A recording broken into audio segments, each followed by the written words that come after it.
사랑 많으신 주님 감사합니다. 하나님, 우리가 구할 것은 오직 예수의 이름입니다. 하나님, 수많은 문제가 있고 수많은 공격이 있고 수많은 나아가야 될 방향이 있지만 하나님, 오직 우리의 모든 표대와 초점은 예수 그리스도의 이름입니다. 오늘 우리의 삶의 방향이 오직 예수님을 향하는 방향 되길 원합니다. 우리 오늘 마음의 중심이 오직 예수의 이름을 위한 중심 되길 원합니다. 하나님, 오늘 사도행전 13장에서 하나님 이제부터 시작되는 전도 여정 가운데 하나님의 일하심을 우리도 우리 삶에서 동일하게 경험할 수 있는 그 은혜가 우리 삶 가운데 부어지게 하여 주시옵소서. 사도 바울처럼 준비되어 이제 사명의 자리로 나가는 그 자리가 오늘 우리의 자리가 될 수 있도록 하나님 도와주시옵소서. 감사합니다. 예수님의 이름으로 기도합니다. 아멘. 하나님께서 오늘 우리를 잠자는 자로 부르지 않으셨습니다. 하나님께서는 오늘 우리를 사명자로 부르셨습니다. 하나님께서 오늘 우리를 그 자리에 서 있는 자로 부르지 않으셨습니다. 하나님께서 오늘 우리를 주와 함께 달려가는 자로 부르셨습니다. 오늘 그 사명이 깨달아지고 그 사명이 해석되어지고 이제 우리 삶 가운데 그 사명이 적용되어져서 사도 바울처럼 그 13년의 기간을 사도 바울이 준비되어서 이제 사도행전 13장에서부터 주와 함께 사명의 자리를 20년을 달려가는 것처럼 그 동일한 하나님의 사명의 은혜가 우리 이 시간 가운데 우리에게 부어지길 원합니다. 그것을 위하여서 먼저 우리 가운데 하나님의 그 사랑이 깨달아 알아지는 은혜 있기를 예수님을 축복합니다. 우리에게는 하나님의 은혜가 필요합니다. 다른 어떤 것이 아니라 나를 향한 하나님의 그 사랑과 은혜가 필요해요. 마음이 부어져야 됩니다. 나를 구원하시려고 하나뿐이 없는 아들 예수 그리스도를 십자가에 내어 찢어 던지신 하나님의 그렇게밖에 할 수 없었던, 나를 살리시기 위해 그렇게밖에 할 수 없었던 그 사랑과 그 은혜가 먼저 우리 심령 가운데 깨달아져야 됩니다. 우리 마음의 비닐이 벗겨지길 원합니다. 하나님을 향한 오해와 왜곡이 모두 제거되길 원해요. 그 믿음이 오늘 우리가 하나님 앞에 올려드려야 될 믿음입니다. 예수 그리스도만이 모든 문제의 답이다라고 하는 유일한 방향이다라고 하는 마음의 중심이 우리 삶 가운데 회복되기를 예수님의 이름으로 축복합니다. 오늘 사도행전 13장은 굉장히 중요한 장입니다. 이 사도행전 13장부터는 이제 전혀 다른 챕터로 넘어가요. 지난주까지 우리가 봤던 사도행전 12장까지는 사도 바울이 그리고 초대 교회가 세워지는 과정이었습니다. 교회가 세워지는 과정이었어요. 아직 사명의 자리로 나가지 않습니다. 무려 17년간을 하나님께서는 교회를 준비시키셨어요. 사도 바울 개인의 삶, 32살 정도의 사도 바울이 회심해서 40대 초반에 1차 전도 여행을 나가기까지 무려 13년의 기간을 사도 바울은 성경에 잘 기록되지 않습니다. 신약 성경의 절반, 13권을 쓴 사도 바울인데 그 13년의 기간의 행적은 성경에 구체적으로 기록되진 않아요. 하나님께서 사도 바울을 준비시키신 겁니다. 13년이에요. 그리고 때가 참에, 때가 이름에, 하나님의 그 카이로스의 시간 임함에 이제 13장부터 하나님이 바나바를 사용하셔서 사도 바울을 13년의 기간에서 끄집어내신 이후에 1차 전도 여행, 하나님의 그 사명의 자리, 이방인의 복음을 전하는 빛의 자리로 보내신 겁니다. 던지신 거예요. 그 동일한 은혜가 오늘 우리에게 있기를 예수님을 축복합니다. 우리가 이제는 잠자는 자가 아니라 사도 바울처럼 사명자의 자리로 나아가야 합니다. 그렇게 지금 하나님이 우리를 부르고 계세요. 오늘 안디옥 교회에 그 사명자들이 있었습니다. 이 안디옥 교회, 이방의 첫 교회입니다. 예루살렘 교회가 아니고요. 이방의 처음 교회예요. 그 첫 교회에 하나님의 그 신실한 사명자들이 있었어요. 사도행전 13장 1절부터 3절입니다. 안디옥 교회에 선지자들과 교사들이 있으니 곧 바나바와 니게르라 하는 시므온과 구레네 사람 느기오와 분봉왕 헤롯의 젖동생 마나엔과 및 사울이라. 주를 섬겨 금식할 때 성령이 이르시되 내가 불러 시키는 일을 위하여 바나바와 사울을 따로 세우라 하시니 이에 금식하며 기도하고 두 사람에게 안수하여 보내니라. 금식하며 기도할 때 사명자들이 하나님의 말씀을 구할 때 어떤 일이 일어납니까? 하나님의 실제적인 말씀의 인도를 받는 사건이 일어납니다. 하나님께서 이제는 사건을 주시는 거예요. 사명자들에게. 때가 이르렀죠. 이제 성령께서 거룩한 삶의 회개와 예배가 회복된 그 사명자들에게 이제는 그 사명을 던져 주시는 겁니다. 보내시는 거예요. 그리고 말씀하십니다. 따로 구별해서 세워라. 거룩한 구별을 말씀하시는 거죠. 그리고 누구도 예상하지 못한 결과가 나옵니다. 첫 이방 선교의 선교사를 파송하는데 바울과 바나바를 파송하게 돼요. 누구도 예상하지 못했을 겁니다. 사람적인 생각으로, 인간적인 생각으로. 바울과 바나바가 누굽니까? 안디옥 교회의 목회자입니다. 첫 이방 교회고 이제 막 사람들이 모여서 1년 동안 그렇게 성경 공부하고 모였던 그 교회, 이 안디옥 교회야말로 이제 모든 선교적인 교회들의 모델이 되는 교회인데 그 교회에 성령의 충만함이 임하니까 하나님께서 보내시는 자가 목회자예요. 바울과 바나바입니다. 제가 한 주 동안 계속 이 말씀을 묵상하면서 생각을 해봤습니다.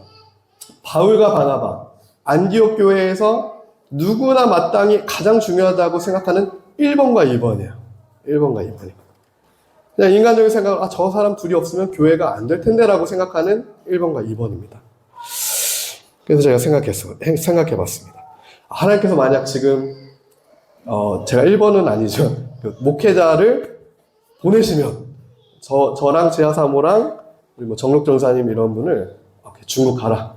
북한 곧 무너지니까 가라라고 보내시면 나는 갈 수 있을까? 인간적으로는 어렵겠더라고요. 그걸 듣는 데까지도 어려울 것 같아요. 그런데 성령이 임하시면 하나님의 성령에 붙들림 받으면 된다는 겁니다. 사명자들. 그게 사명자예요. 하나님의 말씀에 청종하여서 성령의 인도함을 받는 자들이 사명자입니다. 그 안디옥 교회에는 그 사명자들이 있었어요. 오늘 우리가 모두가 그 하나님 나라의 하나님의 교회의 사명자 되길 원합니다. 그 자리까지 나아가야 합니다. 내가 없어도 설령 담임 목회자가 하나님께서 선교지로 보내셔도 하나님의 교회는 하나님의 역사는 하나님께서 이어가십니다. 그게 하나님 나라의 모든 성경에서 말하는 거예요. 예수 그리스도께서 우리의 모든 삶도 그렇게 이끌어 가세요. 우리가 이것을 보고 바나바와 바울, 안디옥 교회에 가장 중요하게 생각했던 첫 번째 인물과 두 번째 인물이 선교지로 가는 걸 보고 무엇을 볼 수 있습니까? 이제 막 시작한 교회의 두 기둥이에요. 두 기둥. 교회가 흔들립니다. 두 기둥이에요. 근데 선교지로 보냈어요. 이것은 교회의 머리가 사람이 아니라 예수 그리스도라는 걸 보여주시는 겁니다. 우리 삶의 이 기둥도 내가 붙들고 있는 재물이라든가 내가 붙들고 있는 사람이라든가 내가 붙들고 있는 조직이라든가 건강이라든가 부모라든가 자녀가 아니라 그 기둥이 다 무너지고 첫 번째로 뽑혀도 예수 그리스도만 있으면 된다는 겁니다. 성령 하나님의 인도하심만 있으면 된다는 거예요. 그거를 가르쳐 주시는 겁니다. 모든 사람들에게. 첫 이방교회 안디옥 교회에게. 예수만 붙들어라. 담임 목회자도 아니라는 겁니다. 사람의 어떠함이 아니라는 거예요. 오직 예수 그리스도만이 교회의 머리시고 오직 예수 그리스도만이 우리의 삶의 주인이시다. 이것을 말씀하시는 겁니다. 이 엄청난 믿음의 한 걸음이죠. 교회를 하나님이 끌어가신다. 내 삶을 하나님이 끌어가신다. 엄청난 믿음의 한 걸음을 그 결단을 요구하시는 거예요. 내가 가장 중요하다고 생각하는 것들. 이 기둥만큼은 안 된다라고 생각하는 것들을 그 기둥 먼저 뽑으라라는 요구를 하시는 겁니다. 그 기둥을 제거해라. 그리고 오직 하나님만을 의지해라. 남아있는 자들은 이제 담임 목회자 둘이 없으니까 어떻게 됩니까? 주님만을 의지할 수밖에 없습니다. 사람이 아니라 주님만을 의지할 수밖에 없어요. 하나님의 그 약속만을 붙들 수밖에 없습니다. 사람의 말이 사람을 가르치는 게 아니라 하나님의 말씀이 우리를 변화시키는 겁니다. 우리가 직접 성경 말씀을 읽고 기도하고 예배하며 하나님을 직접 지성소로 나아가 만나야 되는 그 경험이 필요한 겁니다. 누구를 통해서 가는 게 아니라 내가 하나님 말씀 붙들고 이제 하나님께 나아가야 하는 겁니다. 예수님을 내가 믿고 믿음으로 주님께 달려 나아가야 하는 거예요. 그것을 남아있는 자들에게 하나님이 가르쳐 주시는 거죠. 파송된 자들도 마찬가지입니다. 파송된 자들. 바나바와 바울은 첫 선교입니다. 첫 선교.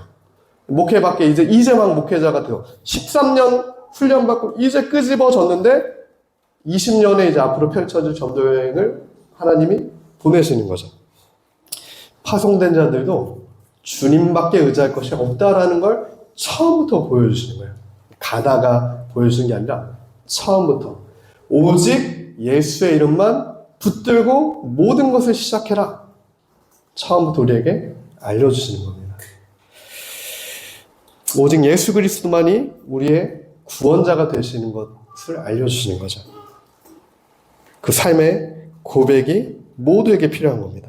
이것이 하나님의 사람들을 하나님께서 이끌어가시는 방식이에요. 유일한 방법입니다. 유일한 방법.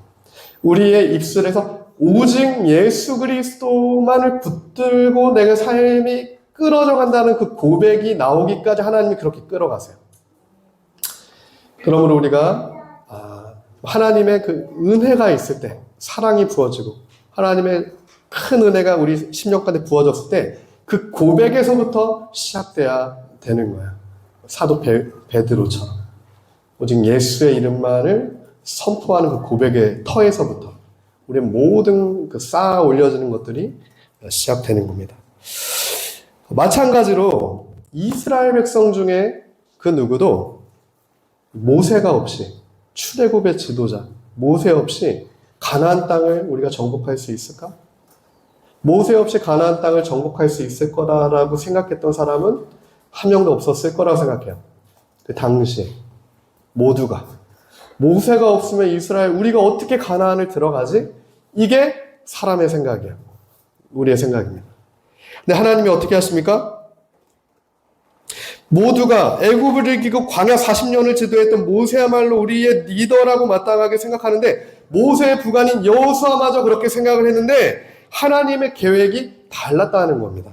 하나님의 계획은 모세가 아니라 여호수아를 통해 내가 새 일을 행하시겠다는 거예요. 하나님의 주권입니다. 사람의 기대와 하나님의 주권은 다를 때가 많습니다. 내 생각과 내가 원하는 방식의 하나님을 내가 요구하는 게 아니라 하나님이 말씀하시는 그 자리에 내가 순종함으로 나아가야 되는 그 주권을 우리가 먼저 깨달아 알아야 돼요. 그 말씀이 들려야 되는 겁니다. 가나안 제거는 모세가 아니라는 거죠. 여호수아를 통해 일하시겠다는 겁니다.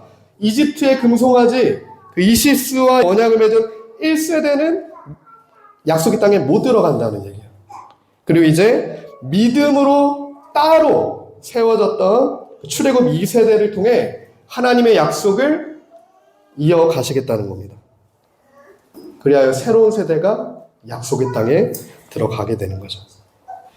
마찬가지로 오늘 본문의 사도행전 13장부터 새로운 세대, 새로운 시대가 열려요.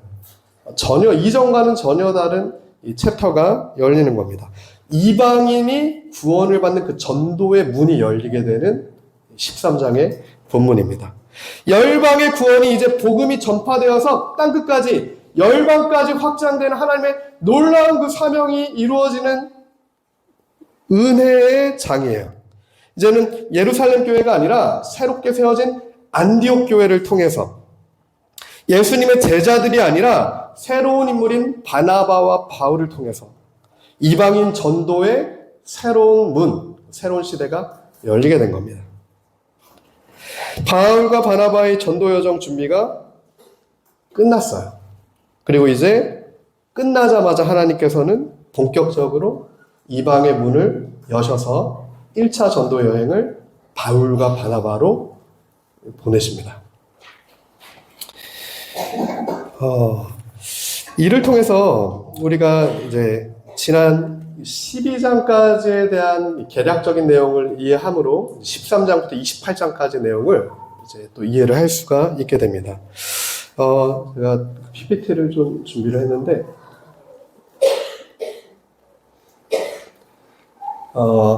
이제부터는 우리가 이 사도행전과 바울서신을 같이 보셔야 됩니다. 그러니까 성경은 창세기부터 요한계시록까지 66권이 한 권입니다. 그리고 구약의 모세오경 한 권이에요. 소선지서 12권 한 권입니다. 역사서 한 권이에요. 그리고 그게 또 합쳐져서 구약 한 권입니다. 신약도 마찬가지예요. 사복음서 한 권입니다. 4권이지만 한 권이라고요. 그 사도행전 역사서 한 권이고요. 바울서신 13권이 또 한 권입니다. 그 일반 서신이 또 한 권이에요. 그리고 그 4개가 합쳐져서 또 신약이라고 하는 한 권이고, 구약과 신약이 합쳐져서 또 한 권입니다. 이러한 것들이 우리가 역사적인 이해와 역사 안에서의 서신, 교리적인 이해가 교차적으로 있어야 한쪽으로 우리가 치우쳐지지 않고 정확한 그 시대 안에서 사도 바울이 선포했던 오직 믿음이다 라고 하는 그 갈라디아서의 선포를 1차 여행에 대한 이해를 가져야 정확하게 이해를 할 수 있게 되는 거죠. 사도 바울이 AD 47년인데, 사도 바울의 나이와 AD의 역사가 거의 같습니다. 플러스 한 4, 5년 차이 난다라고 학자들마다 좀 견해가 다른데, 거의 AD 1세기 때 사도 바울이 태어나셨다라고 생각하면 좀 편하게 역사 계산을 하실 수 있어요. AD 47년부터 사도 바울이 1차 전도 여행을 이제 13장에서 떠나는 겁니다. 30대 초반에 사도 바울이 눈에 비닐이 벗겨졌어요. 30대 초반에.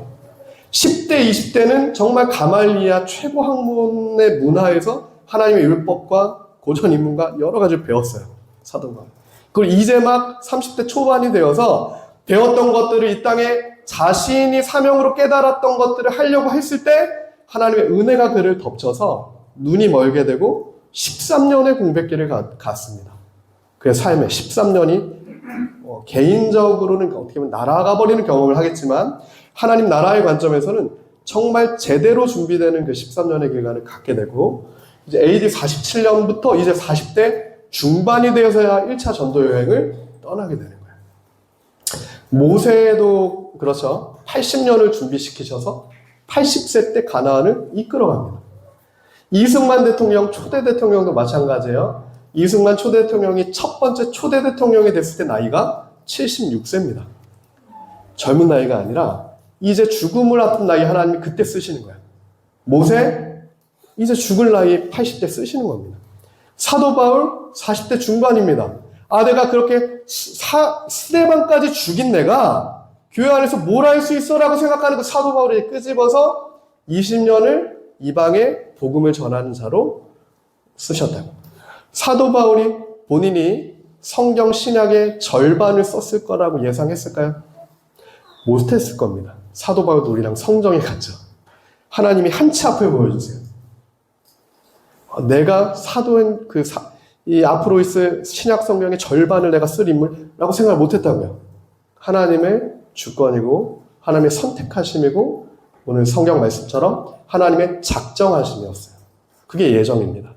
모태에서부터 우리를 부르신 하나님의 특정하신 예정이 있어요. 그 예정된 자들은 반드시 예수님을 믿게 됩니다. 오직 예수를 고백하게 돼요. 그 예수를 고백하는 자들은 반드시 성령의 아름다운 열매가 맺힙니다. 그게 하나님이 우리 삶에 역사하시는 방법이고요. 그게 사도 바울을 통해서 역사하신 방법이고 안디옥 교회를 통해 역사하신 방법이에요. 우리에게 그 믿음이 필요해요. 나를 보고 제한하는 게 아니라 정말 하나님의 그 주권을 인정하고 하나님의 그 주권 아래서 나의 사명을 발견해서 사명의 자리로 달려가는 그 믿음이 필요한, 살아있는 믿음이 필요한 겁니다. 1차 전도 여행 때 갈라디아서를 씁니다. 1차 전도 여행이 2년간 1차 전도 여행을 사도 바울이 바나바랑 이제 펼치는데 1차 전도 여행을 끝마치고 나서 13권 중에 처음으로 쓰는 바울 서신이 갈라디아서예요. 그래서 갈라디아서는 매우 중요한 서신서입니다. 이승만 대통령이 갈라디아서를 본인의 유언으로 삼기도 했죠. 다시는 종의 멍에를 매지 말라. 오직 믿음, 오직 예수를 믿는 믿음이 너희를 구원하는 것이지 지금 유대인들이 얘기하는 할례받음, 육체의 표징, 어떠한 선한 행위가 너희를 구원하는 것이 아니라 라는 것을 갈라디아서에서 사도 바울이 얘기하는 겁니다. 우리가 이런 문학책이라든가 이런 책들을 보면 시대마다 뛰어난 인물의 대표작들이 있어요. 대표작이 있습니다. 마크 트웨인, 허클베리 핀의 쓴 마크 트웨인이라든가 유명한 사람 대표작이 있는데 칼빈도 그래요. 칼빈도 그의 대표작인 기독교 강요를 20대 중반에 씁니다. 그러니까 거의 맨 처음에 쓰는 책이 그 사람의 핵심적인 책이 되는 경우가 많아요. 그러니까 무슨 얘기냐면 내가 그동안 하나님이 보여주셨던 것들을 처음 쓸 때 이거를 쓰는 거고요. 나머지는 플러스에서 이후부터 알려주시는 것들을 이제 추가로 더 써 내려갑니다. 그래서 실제 기독교 강요도 칼빈 20대에 썼던 초판이 있고요. 마지막에 썼을 때 증보판이 있어서 핵심은 초판에 들어있고 이것들이 확장되는 개념이에요. 그래서 사도 바울은 정말로 갈라디아서를 통해서 오늘 사도행전 13장을 통해서 오직 예수를 믿는 믿음만 너희를 구원하는 믿음이다 라는 것을 우리에게 선포하고 싶은 겁니다. 그것을 알려주는 거예요. 유대인들에게 속지 말라는 거죠. 할례는 육체에 있는 게 아니라 마음에 있다는 겁니다. 그러므로 마음을 찢고 신령과 진정으로 하나님을 찾는 너희에게 예수 그리스도의 은혜가 부어지면 예수를 믿는 믿음으로 너희가 구원을 얻는다라고 하는 것을 사도 바울은 1차 전도 여행부터 갈라디아서부터 선포하고 시작하는 거예요. 그리고 한번 전체적인 계략을 보시면 우리가 알다시피 예루살렘 회의 끝나고 2차 전도 여행을 시작합니다. 1차 전도 여행 끝나고 바울과 바나바가 찢어집니다. 헤어져요. 마가 때문에. 중간에 마가가 이제 이탈하죠. 마가복음의 저자입니다. 마가는. 바나바의 생질이기도 하고요. 근데 이것들이 성경에서 보면 하나님의 역사다라고 얘기를 해요. 그래서 우리가 이 모든 것들이 하나님의 주권이라는 인정 아래 하나님의 일을 이루시기 위한 방편이다라는 것을 이제 볼 수 있고요. 2차 전도 때 고린도, 그리고 고린도에서 데살로니가 전후서가 쓰여집니다. 갈라디아서가 처음으로 쓰여지고요. 그 다음에 데살로니가 전후서가 쓰여져요. 그리고 3차 전도 여행이 끝나고 나서 3차 전도 여행 중에 고린도전서, 빌립보서, 고린도후서, 로마서가 쓰여집니다. 사도 바울의 굉장히 핵심 중에 핵심적인 책을 또 로마서를 꼽죠. 보통 히브리적 개념에서는 어떤 개념이 있냐면 사도 바울도 히브리인이기 때문에 인클루지오라는 개념이 있는데 히브리적 사고에서는 가장 중요한 걸 중간에 둡니다. 중간에. 시작도 중요하고 끝도 중요한데 정말 중요한 건 중간에 이제 두는 경우가 있어요. 대부분의 책이 그렇습니다. 성경의 구조가 그렇게 되어 있는데 그래서 사도 바울이 본인의 복음의 정수라고 했을 로마서 이제 중간에 사도 바울이 쓰게 되고요. 그리고 이제 4차 전도여행 로마에 구금되면서 옥중서신이라고 하는 에베소, 골로새, 빌립보 마지막에 디모데 전서, 디도서, 디모데 후서를 쓰게 돼요.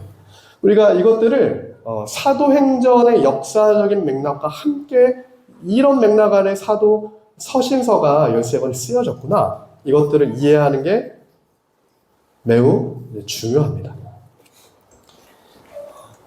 그 맥락 아래 오늘 13장부터 사도 바울의 4차 전도 여행 중에 1차 전도 여정이 시작되는 거죠. 당시에 이제 지금 세계 지도입니다. 유럽과 아시아와 아프리카의 중간 지점이에요. 그러니까 레반트 지역이라고 해서 유럽과 아시아와 아프리카가 연결되어 있는 유일한 지점입니다. 그래서 이 지점에서 세계사의 중요한 일들은 다 이쪽에서 일어나요. 우리가 아는 이제 에게해 쪽에서 일리아스 오디세이, 트로이 전쟁이 일어나죠. 이스라엘과 그 대제국들이 다 이 지역에 몰려 있습니다. 펠레폰네소스 전쟁, 이런 세계사적인 전쟁이 다 이 지역에서 일어날 만큼 그러니까 가장 강력한 문명이 충돌하는 지역이기도 하고요. 굉장히 지리적으로도 중요한 지점입니다. 이쪽이 이제 수리아, 이 수리아에 안디옥 교회가 생긴 거예요. 수리아에. 지리도 우리가 좀 이해해야 좀 앞으로 보실 때 좀 편할 수가 있습니다. 시리아의 안디옥 교회가 첫 교회가 시작이 되고요. 이 구무로를 거쳐서 구브로를 걸쳐서 이렇게 소아시아로 들어가는 겁니다. 소아시아. 그리고 다시 수리아로 돌아가요. 이 예루살렘 교회가 밑에 있어요. 이쪽에 이제 이스라엘이 있기 때문에 첫 교회에서 위로 올라갑니다. 그러니까 복음이 위로 올라간다고요. 이스라엘부터 이방까지 위로 쭉 올라가게 되는 게 이제 복음의 전진이죠. 여기 보시면 여기가 이제 안디옥의 항구인 살루기아라는 실루기아인데 이게 이제 안디옥에서 배를 타고 사도 바울과 바나바가 이 구브로로 1차 전도 여행의 첫 번째 지점으로 나아가게 되는 겁니다. 이 구브로는 우리나라 제주도 땅의 5배 정도 큰 땅이에요. 그러니까 작은 땅이 아니라 우리나라 제주도도 큰데 제주도 섬의 5배나 되는 큰 섬입니다. 수많은 사람들이 있었고요. 이미 유대인들이 와서 자리 잡고 복음도 그 안에서 이제 가지고 있었던 지역입니다. 특별히 첫 선교사로 보내지는 바나바의 고향이 구브로예요. 그러니까 하나님께서 바나바를 첫 선교사로 보내신 이유가 있는 겁니다. 하나님께서 우리를 보내실 때는 이유가 있는 거예요. 그냥은 없습니다. 그리스도인에게. 우연은 없어요. 하나님의 계획과 작정하심이 있다는 거예요. 바나바였기 때문에 구브로 선교가 가능한 겁니다. 바울 혼자는 못 가요. 구브로 사람 바나바가 있었기 때문에 구브로의 문이 열리게 돼요. 그 안에 하나님의 역사가 일어납니다. 그렇기 때문에 갈라디아서가 쓰여져요. 하나님 나라의 점진적인 이제 확장이 일어나는 거죠. 그렇기 때문에 이 안디옥에서부터 구브로를 걸쳐서 소아시아를 걸쳐서 갈라디아 밑에 지방까지 이런 1차 전도 여행의 마무리가 됩니다. 그래서 이것은 C 모양인데 그래서 1차 전도 여행 때는 갈라디아서 생각해봤어요. 이렇게 외우면 좀 잘했습니다. 자, 1차 전도 여행 때 갈라디아서를 썼다. 그래서 이 1차 전도 여행 때 가장 중요한 핵심이 갈라디아서구나. 이것들을 우리 하나님께서 또 알 수가 있게 되는 거죠. 사도 바울은 오직 주님과 동행함으로 오늘을 살았던 사람이에요. 오늘. 현재를 살았던 사람입니다. 과거에 살았던 사람도 아니고요. 미래의 어느 지점에 살았던 사람도 아니고 오늘을 살았던 사람이에요. 오늘 하나님이 내 발에 등불로 보여주신 그 한 걸음을 믿음으로 걸어갔던 사람입니다. 복음을 전하다가 40대에 한 대의 감암매를 맞기도 하고요. 파선의 위험을 겪습니다. 파선을 당해요. 강도를 수차례 만납니다. 동역자 바나바와 다투고 갈라지기도 하고요. 심지어 1차 전도 여정 중에 누스드라에서 돌에 맞아 죽습니다. 사도 바울이. 그 돌에 맞아 죽어서 사람들이 사도 바울이 다 죽은 줄 알고 성문 밖으로 던졌어요. 사도 바울. 숨이 안 쉬어졌으니까 그렇게 했겠죠. 근데 사도 바울이 살아납니다. 죽었는데 살아나요. 그런 경험을 통해 사도 바울은 아마 본인이 고백했듯이 하나님을 더 깊이 만나는 경험들, 3층 천에 갔다라고도 뭐 얘기하죠. 이렇게 놀라운 경험들을 했을 겁니다. 육체의 고난이 채워짐을 통해서 복음으로 말미암은 고난이 채워짐으로 말미암아 하나님이 하시는 겁니다. 하나님이 바울을 모태에서부터 택하신 거예요. 죽었던 바울을 살리신 겁니다. 이방인에게 복음 전할 자로 예정하셨기 때문에 이러한 삶의 위협이 사도 바울에게는 하나도 안 중요했어요. 사도 바울이 본인의 사명을 깨닫고부터는 이러한 위협과 여러 가지 어려운 환경이 하나도 중요하지 않게 되는 겁니다. 심지어 사도 바울은 자신이 마지막에 로마로 가면 죽을 걸 알았어요. 예언을 듣습니다. 로마로 가면 죽으니까 가지 말라고 해요. 기도자들이. 사도 바울은 내가 죽을 줄 아는데 가야 된다라고 말합니다. 마치 오늘날 북한에서 탈북한 분들이 복음을 전했을 때 많은 정말 복음을 받아들인 사람들이 다시 북한으로 들어가세요. 탈북자들이. 나만 예수님을 믿을 수 없다는 거야. 친척들에게 복음을 전하다가 잡혀 죽더라도 다시 가서 전하겠다. 그리고 가는 정말 복음이 받아들여진 믿음이 있는 사람들이 행할 수 있는 그 걸음을 사도 바울이 걷습니다. 오늘날도 하나님의 사람들이 그 걸음을 걷고 있어요. 우리에게는 보이지 않죠? 지금도 이슬람 땅에 중국 지하교회 가운데, 북한 지하교회 가운데 그 오늘 믿음의 한 걸음을 걷는 사람들이 있습니다. 관념으로서의 신앙생활이 아니고요. 내가 생각하는 관념으로서의 내 기준이 아니라 오늘 내가 주님과 동행하는 신앙의 실제적인 흔적이 있는 사람들이 있어요. 그게 믿음의 증거입니다. 그 믿음의 증거가 오늘 우리 믿는 자들의 삶에 있어야 합니다.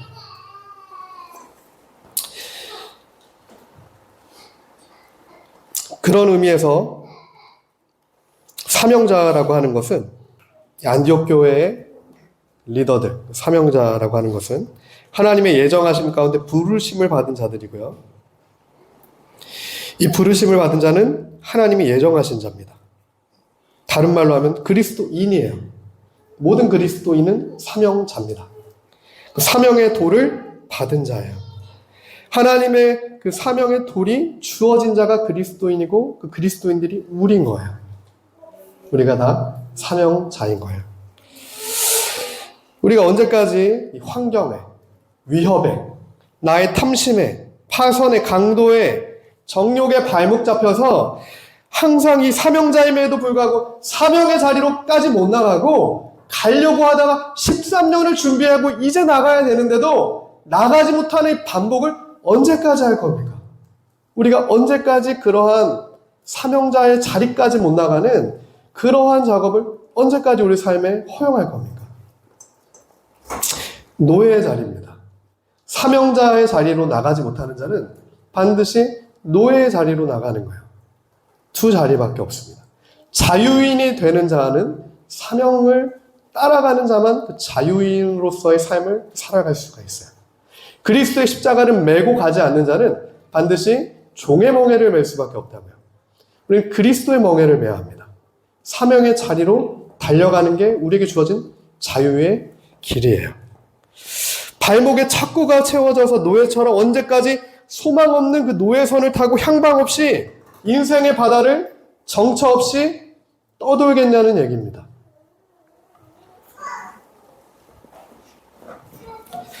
그러므로 다시 한번 예수님의 이름으로 축복합니다. 우리 모두에게는 하나님이 각자 주신 부르심의 사명이 있습니다. 각 가정에게 주신 부르심의 사명이 있어요. 또한 그에 합당한 마지막 날에 받을 상급이 있습니다. 반드시 사명자에게 주시는 상급이 있어요. 사도 바울도 나도 나에게 주신 상급을 바라보고 달려간다라고 고백합니다. 우리 모두에게는 사도 바울처럼 부르심의 상급을 바라보며 나아가는 달려가는 자가 되어야 합니다. 예레미야의 그 선포처럼 주와 함께 달려가는 자가 되어야 해요. 준마와 경주하는 자가 되어야 됩니다. 병자와 함께 누워있는 자가 아니라 이 병원이 조사오니가 아니라 준마처럼 준마와 함께 주와 함께 동행하며 달려 나아가는 자가 경주하는 자가 되어야 합니다. 그게 사명자의 자리예요. 그게 가장 안전한 자리입니다. 주님과 함께 달려가는 자리가 가장 안전한 자리예요. 사도 바울의 눈에서 비닐이 벗겨지자 그걸 깨달았습니다. 사도 바울의 깨달음의 은혜가 임하게 되죠. 그리스도인들을 그동안 박해하고 옥에 가두고 내가 그동안 10몇 년을 배웠던 것을 이제 활용하는 그 자리가 내가 생각한 사명, 하나님이 주신 사명이 아니라 가짜 사명이라고 착각했던 그 거짓의 비늘이 벗겨지자 진짜 사명이 사도 바울에게 주어지는 거죠. 하나님이 주신 진짜 사명이죠. 이방인에게 구원의 빛이 되는 사명이고요. 오직 예수의 이름을 전하는 자로서의 사명입니다. 생명을 죽이는 자가 아니라 이제는 생명을 살리는 자로서의 사명이에요. 우리가 다 그 생명을 살리는 자 되어야 됩니다. 생명을 죽이는 자가 아니고요. 흑암에 빠져서 빛을 잃어가는 자들을 오직 예수의 이름을 증거하고 진리를 전파하고 영적 싸움을 싸우고 기도로 말씀으로 예배로 이거를 뚫고 나와서 이제는 흑암에 갇힌 자들을 함께 그리스도의 빛으로 일어나는 자리로 함께 달려가 나가는 것이 안디옥 교회, 리빌더 교회, 그리스도인들의 동일한 사명인 줄 믿습니다.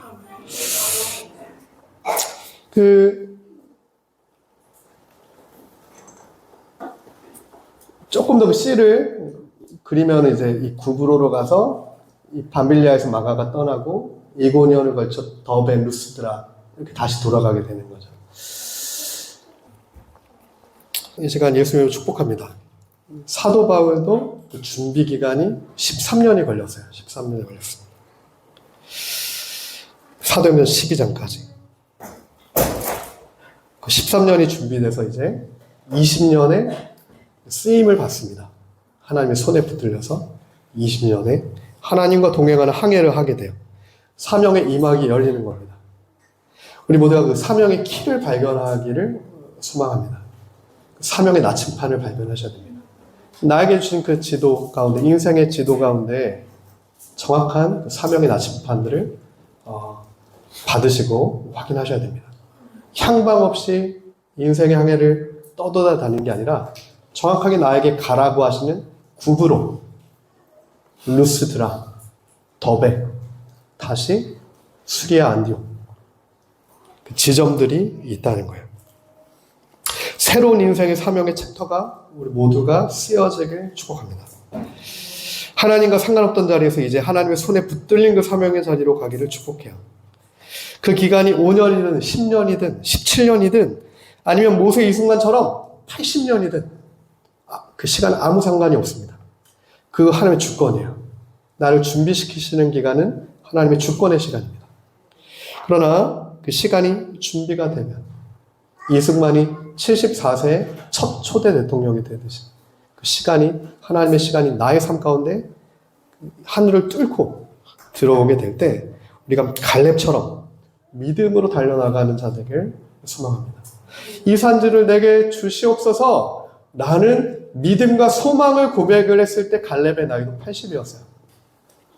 그런 믿음의 고백을 하나님이 들으시고 너희 말이 내 귀에 들린 대로 내가 행하겠다는 겁니다. 그게 하나님이 이스라엘에게 하신 약속이었어요. 너희 말이 내 귀에 들린 대로 내가 행할 것이다.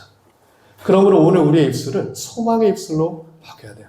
생명의 입술로 바뀌어야 됩니다. 하나님의 주권을 인정하는 그 믿음의 믿음으로, 진짜 믿음으로 바뀌어야 되는 거죠. 우리 인생에 너무 늦은 때 없습니다. 너무 늦은 때 없어요. 이게 다일까? 그게 다가 아닙니다. 하나님이 준비하신 게 있어요. 우리가 못 볼 뿐입니다. 이제 믿음으로 발견해야 되는 거예요. 우리가 이런 믿음의 선진들을 보면 그러한 위로를 얻게 돼요. 그리고 지금이 바로 우리가 주님 손에 붙들릴 가장 선한 때입니다. 선한 때. 하나님 보시기에 가장 선한 그때가 지금 이때예요. 오늘입니다. 오늘 내가 믿음으로 주님을 만나고 성령의 충만함을 얻어서 주와 함께 한 발자국 내 삶에서 뛰는 그 하나님의 시간이 오늘이에요. 오늘 주님 만나셔야 됩니다.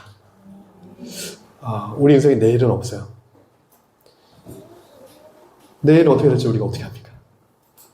오늘 주님을 우리가 정말 목숨 다해 사랑하고 오늘 정말 우리가 목숨 다해 주님을 찾고 오늘 정말 우리가 진정으로 주님 앞에 회개하고 주님 앞에 죄사함을 받아 주님과 함께 서는 그런 우리 인생이 되어야 합니다. 그랬을 때 저는 우리 다음 세대에게 하나님의 그 소망이 흘러갈 거라는 것을 믿습니다. 우리에게 부어진 바 된 이 사랑과 은혜와 소망의 감격이 반드시 우리 다음 세대한테 맨 앞줄에 앉은 다음 세대한테 흘러갈 겁니다. 여러분은 특별한 세대예요. 특이한 세대가 아닙니다. MZ 특별한 세대예요. 하나님의 사명이 부어진 세대입니다. 목숨을 하나님의 사명이 깨달아지면 목숨을 거는 세대가 다음 세대라는 것을 저는 봤어요. 이전 세대하고는 또 다른 믿음의 세대예요. 여러분 반드시 약속의 땅으로 들어갈 겁니다. 여호수아와 2세대가 들어갔듯이. 그럼 우리 다음 세대는 특별한 사명 있는 세대는 그 사명을 가지고 주와 함께 달려감으로 무너진 북한 땅을 반드시 하나님의 거룩한 은혜가 있는 땅으로 재건해야 될 사명이 있는 거예요. 준비하셔야 됩니다. 지금부터 기도하고 공부 열심히 하고 준비하셔야 돼요. 하나님이 때가 되면 그 자리로 여러분을, 우리 모두를 보내실 겁니다. 우리 한 명도 낙오자가 되지 않기를 원합니다. 한 명도 이탈자가 되지 않기를 원하고, 주님 오실 그 길을 예비하는 사명의 자리에 모두가 서길 원합니다. 각자 지역은 다를 수 있어요. 바울과 바나바가 2차 때는 다른 지역으로 전도했듯이, 바나바의 종국은 구브로에서 순교를 당합니다. 전설에 따르면. 죽는 자리가 다 달라요. 바울은 노마에 가서 황제 앞에 복음을 증거하고 죽고요. 바나바는 고향에서 죽습니다. 하나님의 부르심의 자리도 다르고요. 하나님께서 요구하시는 그 대가를 우리가 주님께 내어드려야 되는 그 자리도 다 다릅니다.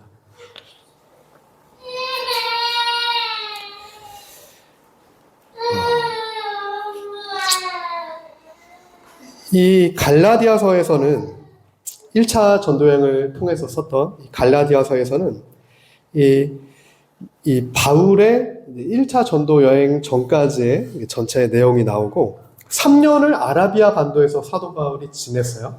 회심한 이후에 3년을 아라비아 반도 지역에 지났는데, 지금 요르단 쪽에 있는 라미테나 공화국이라고 하는 페트라가 있는 도시가 있습니다. 예전에 요르단에 갔을 때 거기를 한번 가본 적이 있는데, 광야 한복판에 있어요. 사막입니다, 사막. 사막 한복판에 바위 도시가 있어요. 그 도시가 옛날에 인디아나 존스 보셨으면, 인디아나 존스에서 성배가 숨겨졌던 그 도시가 페트라, 사도 바울이 3년을 머물렀던 장소입니다. 아라비아 사막의 한 장소예요. 근데 그곳에서도 사도 바울이 3년을 유거했지만 결국에는 핍박을 받고 죽음의 위협을 받아서 도망치게 되죠. 광야입니다, 광야. 광야 3년을 사도 바울이 회심하자마자 광야를 통과했어요. 누구도 알지 못하는 지역들에서 고향으로 돌아가서 그 또 한 10년 정도를 유거합니다. 그렇게 하나님께서 사도 바울을 이제 준비시키셨죠. 그리고 이제 처음으로 선교지로 파송되면서 우리가 오늘 본문을 통해 알 수 있는 건 뭐냐면, 이 성경의 원리들을 알 수가 있어요. 오늘 4절부터 8절입니다. 오늘 사도행전 13장 4절부터 8절은 이렇게 얘기해요.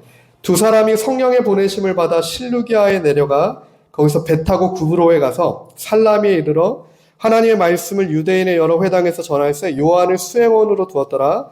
온 섬 가운데서 지나서 바보에 이르러 바예수라 하는 유대인 거짓 선지자인 마술사를 만나니 그가 총독 서기오 바울과 함께 있으니 서기오 바울은 지혜 있는 사람이라 바나바와 사울을 불러 하나님의 말씀을 듣고자 하더라.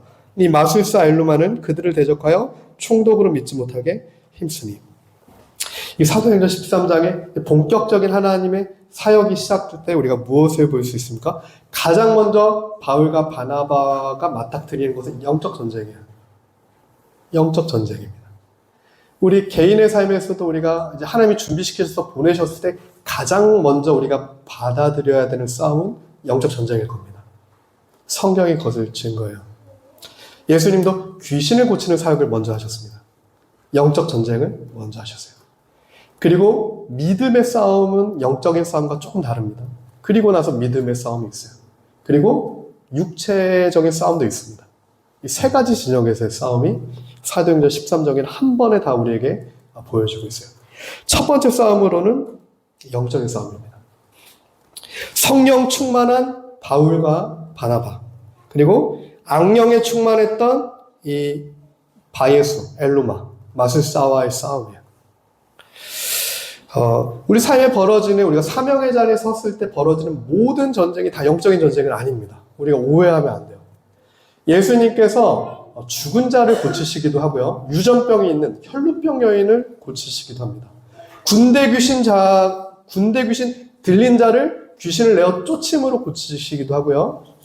사랑의 말씀으로 예수님을 믿게 하심으로 마음을 변화시켜서 고치시기도 해요.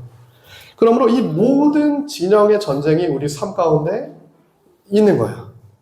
그러니까 우리가 영적인 싸움을 믿음의 싸움으로 또 이제 교환하면 안 되고요. 육체적으로 해결돼야 될 싸움을 또 영적인 걸로 환원하면 안 됩니다. 그 지혜가 필요해요. 하나님으로부터 성령의 지혜가, 하나님부터 오는 성령의 지혜가 우리 안에 있을 때, 마술사 엘루마, 악령을 예수 이름으로, 기도로, 성령의 충만한 능력을 내어 쫓아야 되는 거구나. 이렇게 깨달아져서 영적인 싸움을 할 때가 있고요. 유대인들과 싸울 때는 믿음의 싸움을 합니다. 오직 예수의 싸움이야. 할례가 육체에 있다라고 하는 믿음을 갖고 있는, 잘못된 믿음을 갖고 있는, 잘못된 신앙을 갖고 있는 유대인들과 진짜 구원은 오직 예수의 이름을 믿음으로 말미암는다 라고 하는 신앙을 갖고 있던 이 바울과의 믿음의 싸움이 유대인들과는 벌어져요. 루스드라에 갔을 때는 돌에 맞습니다. 죽어요. 육체의 싸움도 있어요. 세 가지 진영의 싸움이 오늘 우리에게 우리 삶 가운데 벌어지고 있는 싸움이에요. 저는 하나님의 은혜로 성령의 충만함으로 이것들이 깨달아지고 알아지길 예수님을 축복합니다. 저도 그 눈이 열리길 원합니다. 실제 영적인 싸움이 있어요. 믿음의 싸움이 있고 육체의 싸움이 있어요. 이 안디옥 교회의 첫 선교사인 바울과 바나바는 성령에 충만했기 때문에 그 마술사 엘르마를 보고 이게 영적인 싸움인 거구나를 깨달았던 겁니다. 그러니까 다른 싸움을 하지 않아요. 뭐 변증하는 게 아닙니다. 예수의 이름이 믿음으로 받아들여야 된다 변증을 하지 않아요. 뭐라고 합니까? 바울과 바나바는 그 악한 영을 내어 쫓습니다. 진리로서 하나님의 말씀을 선포함으로. 그때 사단은 내어 쫓겨요. 빛 가운데 정체가 드러나면 내어 쫓겨집니다. 근데 맨 처음 전쟁에서 영적인 전쟁이 벌어졌다라고 하는 건 우리에게 시사하는 바가 큽니다. 우리 삶에서도 우리가 정말 하나님의 사명을 받아 달려나가려고 할 때 영적인 전쟁이 벌어진다는 거예요. 영적인 전쟁이 있습니다. 첫 번째 전쟁이에요. 뚫고 나가셔야 됩니다. 더 기도하고 더 말씀을 보고 더 금식하셔야 돼요. 다른 문제가 아니라 내 안에 성령 충만하지 않으면 영적인 문제를 이길 수 없어요. 다른 방법이 없는 겁니다. 영적인 문제는 성령 충만함으로만 이길 수 있다는 거죠. 이 엘루마는 당시 궁중마술사, 총독 관저에 있는 궁중마술사인데 등급으로 따지면 1등급 마술사라고 해요. 이 성경학자들이 얘기하는 걸로 보면 1급 악령술사라고 막 평가를 합니다. 마치 이집트의 술사들처럼, 바벨론의 그 술사들처럼 실제 사람들을 현혹시키는 기적과 이적들을 일으키는 마술사였던 거예요. 그러니까 지혜 있던 자라고 평가받던 총독도 헷갈린 겁니다. 눈에 현상이 보이니까요. 근데 사도 바울은 성령에 충만했기 때문에 그 본질을 꿰뚫어 본 겁니다. 본질을. 오직 그리스도의 표대가 있었기 때문에 본질이 꿰뚫어 알아진 거예요. 그러므로 저는 오늘 우리 리빌더 교회 역시 하나님께서 우리에게 사명을 주셨어요. 통일한국 재건이 시작됐다. 통일한국 재건의 벽돌 하나가 우리다라는 분명한 사명을 주셨습니다. 북한 땅을 회복시킬 사명을 주셨어요. 흑암을 밝힐 빛의 사명을 주셨어요. 그렇다면 예상할 수 있습니다. 우리 모두에게 영적 전쟁이 있을 거예요. 개인, 가정, 공동체부터 있을 겁니다. 없을 수 없어요. 근데 그때 우리 모두가 전쟁을 피하는 자가 아니라 더 기도하고 더 말씀 읽고 더 금식하고 더 성령에 충만하여서 이것들을 영적 전쟁을 능히 이기는 전사가 되길 원합니다. 악령의 밥이 아니라 귀신이 무서 피해 다니는 자가 아니라 사도 바울처럼 성령에 충만하면 오직 예수의 이름으로 더러운 괴계를 파쇄할 수 있는 성령의 충만한 능력이 임하는 거고요. 그 그리스도인, 이 거룩한 군화를 신은 신부가 우리가 되는 겁니다. 그래서 우리를 신부라 말씀하시지만 우리는 군화 신은 신부예요. 전쟁을 수행하는 신부입니다. 사명을 이루는 신부예요. 우리에게는 거룩한 지혜와 능한 지혜, 이 두 가지가 다 필요합니다. 이 시대는 악한 시대죠. 모든 기준이 무너진 시대입니다. 사사기의 시대처럼 모두가 제 소견에 좋은 대로 선이다라고 말하는 시대예요. 그렇기 때문에 하나님도 내가 믿고 싶은 하나님을 섬깁니다. 사사기 시대 때 하나님을 섬겨요. 근데 내가 보기에 좋은 소견대로 섬깁니다. 하나님이 말씀하시는 그 말씀대로가 아니고요. 악을 악이라고 하지 않는 겁니다. 내가 보기에 좋으니까 성경이 죄라고 해도 죄가 아니라는 거예요. 사랑의 하나님이 그럴 리 없다라고 하는 거예요. 그게 현대를 지금 삼키고 있는 거대한 자유주의 신학의 물결이에요. 사랑의 하나님이 심지어 지옥을 만들 수 없다. 그 사랑의 하나님이 지옥을 만드셨을 리가 없다. 너무나 유명한 존 스토트가 죽기 전에 그런 말을 하고 죽습니다. 성공의 신부여자. 사랑의 하나님이 지옥을 만드셨을 리가 없다는 겁니다. 그게 성경에 비추어 맞는 얘기일까요? 틀린 얘기죠. 정확하게 성경은 지옥이 있다라고 말합니다. 예수를 믿음으로 우리가 구원을 얻는 것이지 믿음이 없는 자는 구원을 얻지 못한다는 거고요. 천국과 지옥은 선명하게 있다는 거죠. 이렇게 모든 것이 하나가 되어서 거짓 평화를 이루고 주님 오실 길에 가장 강력한 이 적그리스도의 세력에 흥황하는 이 시대를 사는 이런 마술사 엘루마와 같은 악령이 충만한 시대를 사는 우리가 도대체 무엇으로 이 시대를 이길 수 있겠습니까? 오직 기도와 말씀과 예배밖에 없습니다. 금식과 기도밖에 없어요. 오직 예수 이름밖에 없습니다. 오직 믿음으로만 악한 영을 대적하여 이길 수 있어요. 예수의 이름만 믿음으로. 한국은 이미 마약 청정국이 아니다라고 발표했죠. 한국은 이미 마약 청정국이 아닙니다. 하루에도 마약으로 인한 사건가 끊이지 않아요. 심지어 중고등학생들이 마약을 텔레그램으로 구매해서 마약을 먹는 사건들이 발생해요. 어떻게 해결합니까?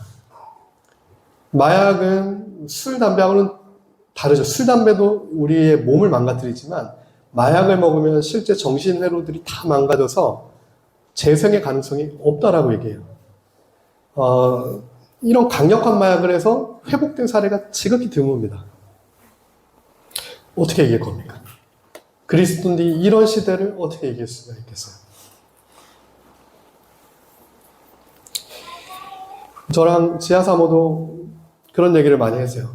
정말 이 시대는 너무나 강력한 사단의 경고한진이 있는 시대고 마약이 이렇게 흥황한 시대면 우리 다음 세대가 이 마약을 먹고 이 망가진 것, 정신이 망가지고 마음이 망가지고 육체가 망가졌을 때 어떠한 것으로 이거를 회복시키고 살릴 수 있을까? 심리 기법으로 안 된다는 거죠. 좋은 컨텐츠로 안 된다는 거예요. 좋은 교육 프로그램도 한계가 있어요. 오직 성령으로만 됩니다. 오직 여호와의 이름으로만 돼요. 오직 하나님의 은혜로만 돼요. 성령의 임하심으로만 회복이 되는 겁니다. 지금 시대는 그런 시대예요. 그럼 우리가 더욱더 성령의 은혜를 붙들어야 살 수가 있어요. 내 힘이 아니고 내 의지가 아니고 오직 하나님의 도우심만을 구해야 살 수 있고 영적인 싸움에서 이길 수 있는 시대를 우리가 살고 있다는 거죠. 그래서 그 성령에 충만했기 때문에 성령의 능력으로 오직 예수의 이름으로 바울과 바나바가 엘루마를 이깁니다. 9절부터 12절이죠. 바울이라고 하는 사울이 성령이 충만하여 그를 주목하고 이르되 모든 거짓과 악행이 가득한 자여 마귀의 자식이요 모든 의의 원수여 주의 바른 길을 굽게 하기를 그치지 아니하겠느냐. 보라 이제 주의 손이 내 위에 있으니 내가 맹인이 되어 얼마 동안 해를 보지 못하리라 하니 즉시 안개와 어둠이 그를 덮어 인도할 사람을 두루 구하는지라. 이에 총독이 그렇게 된 것을 보고 믿으며 주의 가르치심을 놀랍게 여기니라. 최근에 마약을 본인이 의도하지 않았다가 했다가 그 유명한 래퍼 중에 마약을 했다가 하나님을 만나서 완전히 회복된 사람이 있어요. 사츠키라는 래퍼인데 정말 다 망가졌는데 하나님을 만났습니다. 성경을 읽고 말씀을 통해 성령의 임하심이 그 안에 있었어요. 그러니까 회복되더라는 겁니다. 마약으로 망가진 것도 하나님이 임하시면 해결이 된다라는 것을 하나님이 지금 이 시대 가운데 우리에게 보여주고 계세요. 그럼 우리가 이 망가진 다음 세대를 무엇으로 살리겠습니까? 회복되어서 반드시 약속의 땅으로 들어가야 되는 그 하나님의 특별한 선택이 있는 사명이 있는 이 다음 세대가 오직 예수의 이름과 하나님의 말씀과 성령의 충만함으로만 회복되어져서 이제는 그 땅을 살리는 자로 나갈 수가 있다는 거죠. 오늘 우리가 그것을 놓고 기도해야 돼요. 하나님, 그 사명이 우리 다음 세대에게 있습니다. 나로 먼저 주님의 뜻을 보게 하시고 주님과 동행하게 하시고 우리 다음 세대를 통하여서 하나님 놀라운 일들이 열리는 역사 있게 하여 주시옵소서. 그 기도가 우리의 기도 제목이 되어야 합니다.